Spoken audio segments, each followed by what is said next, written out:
Hello friends, मैं आपके लिए मोस्ट इम्पोर्टेंट टॉपिक यानी कि arithmetic progression, geometric progression and harmonic progression से मोस्ट इम्पोर्टेंट क्वेश्चंस के लिए शॉर्ट ट्रिक लेकर आया हूँ। जैसा कि आप देख रहे होंगे, यदि a और b का समांतर माध्य a की पावर n प्लस b की पावर n अपॉन a की power n minus one plus b की पावर n माइनस वन है, तो n का समांतर माध्य n का मान क्या होगा? तो समांतर माध्य होता है a plus B upon two. तो हम यदि दिए हुए फंक्शन यानी कि दिए हुए फंक्शन में n की वैल्यू प्लस वन रखने पर हमें a plus B upon two प्राप्त होता है, जो कि समांतर माध्य है। तो n का मान प्लस वन होगा।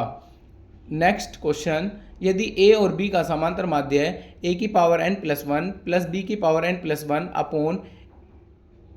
अपॉन a की पावर n प्लस b की पावर n है, तो n का मान क्या होगा? तो हम इस क्वेश्चन में a की power n plus one plus B की power n plus one upon a की पावर n प्लस बी की पावर n में n बराबर जीरो रखने पर a plus B upon two समांतर माध्य प्राप्त होता है। तो n बराबर जीरो इसका आंसर होगा। यदि a और b का सकारात्मक माध्य a की power n plus one plus B की power n plus one upon a की पावर n प्लस बी की पावर n है, तो n का मान क्या होगा? तो हरात्मक माध्य 2ab upon a plus B होता है।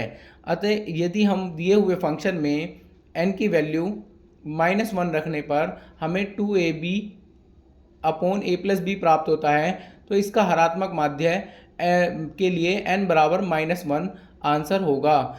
नेक्स्ट क्वेश्चन, यदि a और b का गुणोत्तर माध्य a की power n plus one plus B की power n plus one upon a की पावर n प्लस बी की पावर n है, तो n का मान क्या होगा?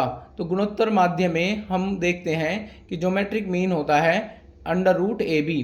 तो हम यदि इस दिए हुए फंक्शन में n की वैल्यू माइनस एक बटा दो रखते हैं, तो हमें अंडर रूट ए बी प्राप्त होता है। तो इसका आंसर होगा n बराबर माइनस के एक बटा दो।